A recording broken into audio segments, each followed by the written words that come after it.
Okay. Now, let me change to this. This is the face, the different faces of Victor Manns Jr. And the reason we show the different pictures because you can see how he changes his appearance. This picture on the bottom left, next to the one in the street clothes, was his arrest last night. Let me go back to the beginning. We can fill in some details for you today that we didn't release before. This all started on August the 26th, during the daytime. There's an app called LetGo, and you advertise items that you want to sell on the LetGo app. First off, I highly recommend that if you're going to use an app to sell stuff like this, which obviously is a very dangerous thing to do, use the LetGo app, because they will quickly get us the information which will help us find the person that killed you. They were remarkable. They were they're actually located in Spain, and we worked with them, and they worked with us with a real sense of urgency and emergency. They were fantastic. We can't say enough. But here's the deal. On August 26th, on the LetGo app, a seller said, "I've got an iPad for sale." So our suspect here, using a fictitious name, said, "I'll buy it. Can you meet me at the Walgreens?" And that's what happened. During the daytime. First one, at the Walgreens store, Ariana in South Florida. So the seller shows up with the iPad, and guess what? Victor Manns grabs the iPad and he runs. So we've got a theft. September 1st, in the city of Lakeland. The first, August 26th, was in the city of Lakeland, worked by LPD. September 1st, in the city of Lakeland, worked by LPD. Seller goes online to sell a cell phone. Victor Manns, using the same name, says, "Hey, I'll buy the cell phone. Can you meet me at the Crystal Grove Apartments?" The seller arrives in his vehicle, and he shows him the cell phone for sale.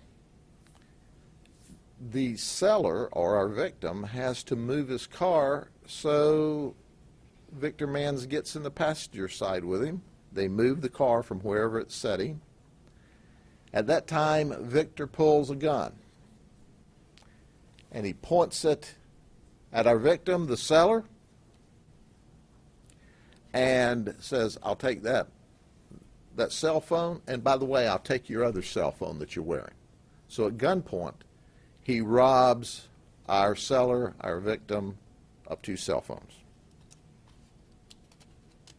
And for good measure, hits our victim in the head with the barrel of the gun as he gets out of the car. Lakeland Police works that on September 1st. Both of our victims in these LPD theft and robbery describe this guy to a T, down to some burn marks he's got on his arms. So now it's Sunday, and Blake Fitz has gone to, once again, the LetGo app to say that he has an iPhone for sale. Victor Manns, using his fraudulent name, says, "I'm ready to buy." They agree to meet at the Family Dollar on South Canby Road. They pull up. Blake shows him the iPhone that's plugged in, but doesn't let him hold it through the driver's side window. At that time, Victor pats his pockets like he's going for his money, reaches in, snatches the phone, and starts to run. When he starts to run, the passenger, Jeffrey Morrow, rolls out with a shotgun. At that time, the suspect hollers at Jeffrey Morrow to stop, I have a gun, and he begins shooting. And he shoots at Jeffrey 4 times, striking him 1 time in the face, instantly killing him. He runs off. Of course, we arrive, our investigation begins. We're working with LetGo app, and that's when we discover that Victor Manns is our man. So we're putting the case together, and you can see the details. It's a case where we first have to figure out where's the cell phone, then who's in possession of the cell phone. And ultimately, we find Victor at a family member's house, his grandmother's house in Mulberry. He really doesn't have a permanent address because, as the family said, don't set anything down if he's around. He steals anything and everything he can get his hands on, and he pretty well has alienated most of his family, but you know, Grandma will take you in when nobody else does. We arrive at the house. We take Victor Manns into custody. We have absolutely no problem when we arrest him. When we take him into custody, he confesses. And he tells us that he did it. He said that when he fled from the scene, and we asked him where the cell phone was, he said, well, when I fled from the scene, I tripped and fell and I broke it and I threw it away. Now, if that's not a bad set of circumstances, you're going to be charged with a murder, and you didn't even get away with your loot, if you believe what he says. He said he pawned one of the iPads. He also apologized to the family, and he apologized for taking the life. And he totally cooperated in the sense that he said, his quote was, "I'm sorry for the soul that was lost Sunday night," and he apologized for the bad choices he'd made in life. He said, "I wanted to be a man and fess up." He went to a great deal of effort to tell the detectives that he had a heart and that I'm going to change. And he asked forgiveness from the Lord and from the flesh.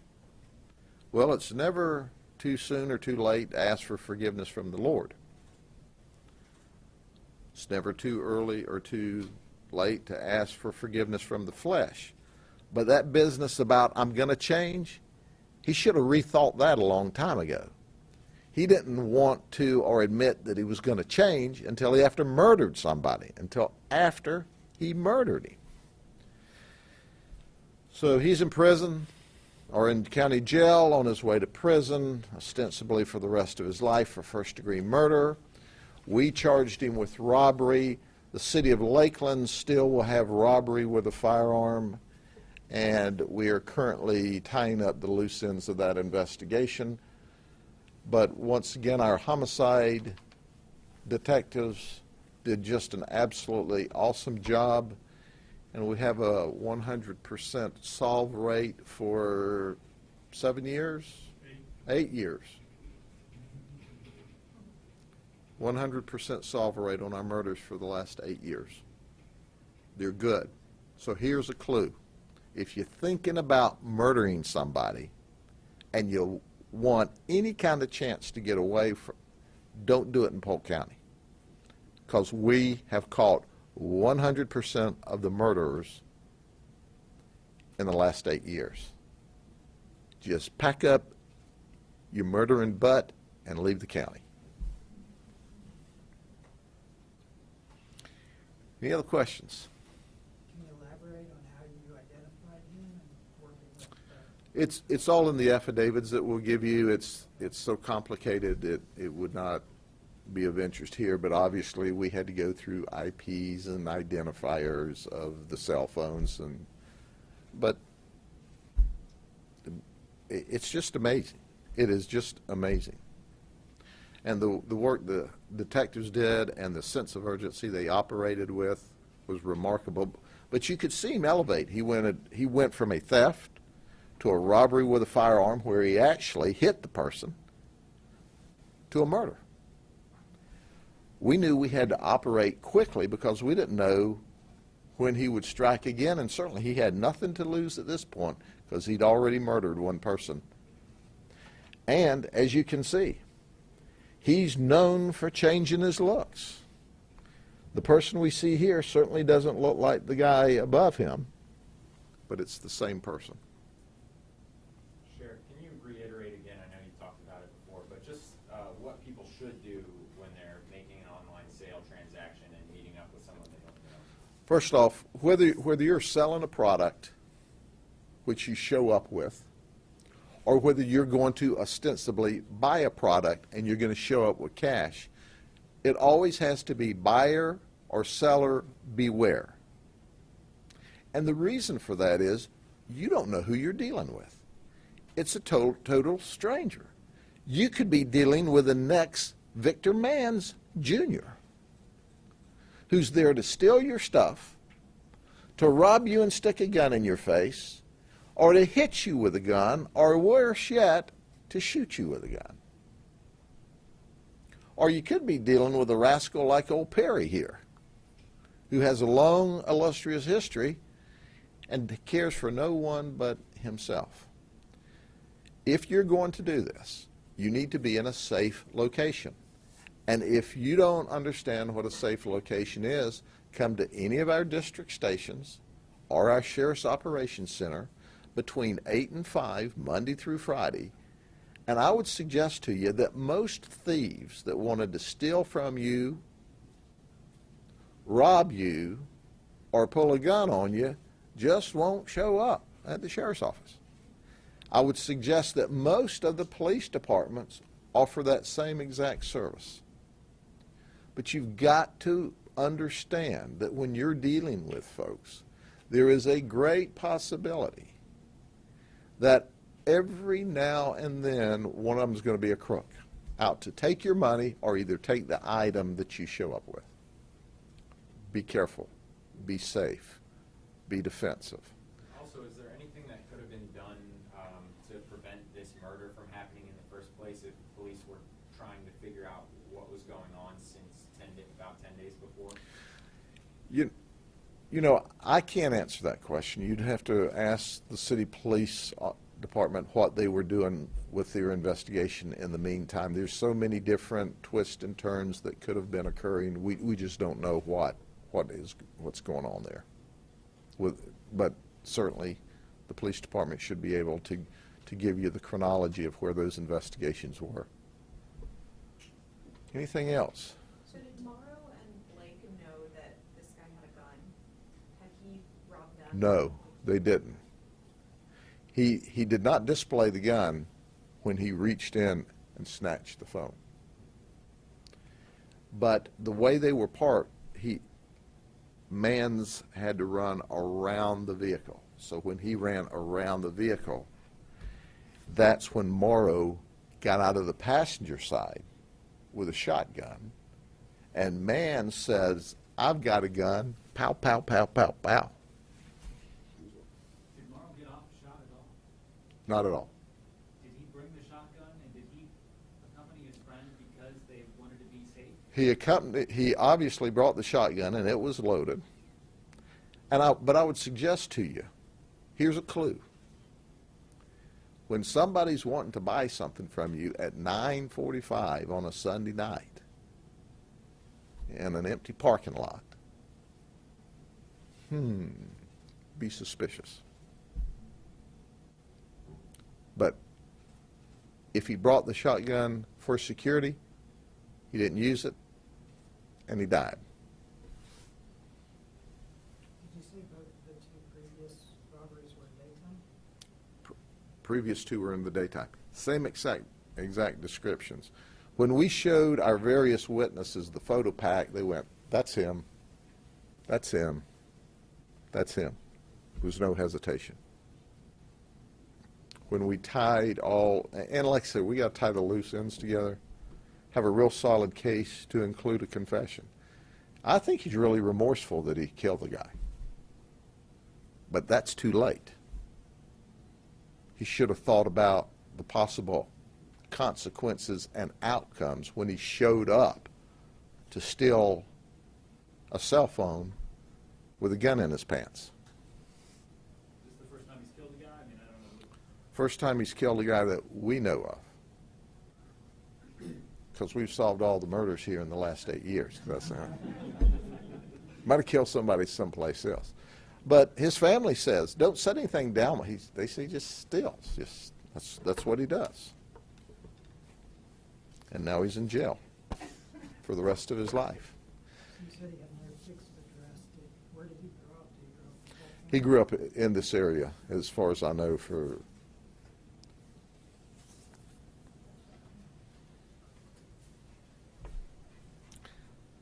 But this is the people, you know it, you cover this stuff every day. I mean, I'm preaching to the choir. These are folks that I've talked about today. These are the people that pose a threat to society. They steal nonstop.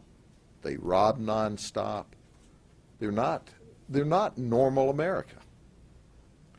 And when you look to see these arrest histories, if somebody tells you we don't have a forgiving criminal justice system that tries and tries and tries to work with people, look them in the eye and tell them, you're lying to me. What are you trying to do? Because we have a criminal justice system that's based upon forgiveness, unless, of course, you've done some horrific act, such as shooting and killing a man, or shooting and trying to kill law enforcement officers, then we don't have any tolerance. But all this other stuff, they were given opportunity after opportunity after opportunity after opportunity, and I am so over someone saying, well, they ruined my life. I've never known one nonviolent arrest of any kind to ruin anybody's life, or two, or three. But I've seen a whole lot of people that intentionally ruined their whole own life and had no regard for anyone else until they got boxed up. And both of these folks got boxed up by their own actions. Thank you very much. Have a good day.